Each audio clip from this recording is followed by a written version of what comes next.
So let's continue. Like I said, it was only after I left the place that I could process my thoughts and start putting the pieces together.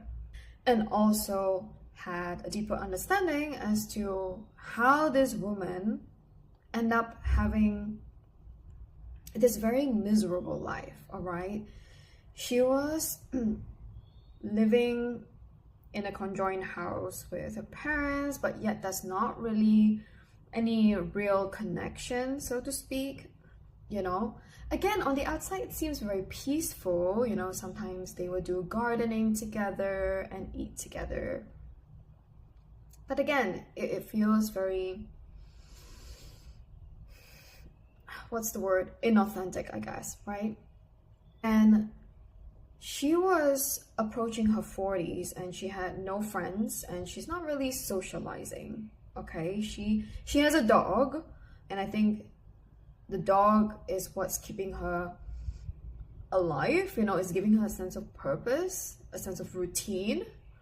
But besides that, you know, she's kind of like, she's just an empty shell. You know, let's refer to the movie Barbie, right?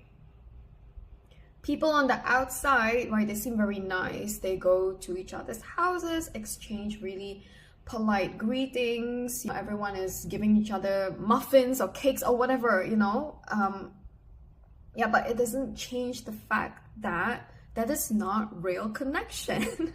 Because things only seem good when everyone is good. But when things are slightly out of place, right? Where you start to feel big emotions or you are in a lot of pain, suddenly there's this disconnection from what's human. Does this make sense?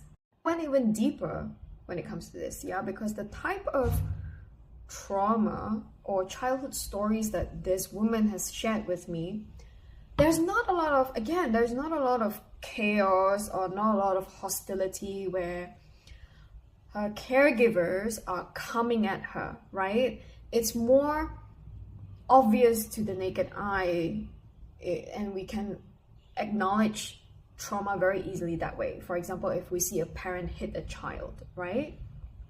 But this is like the complete opposite.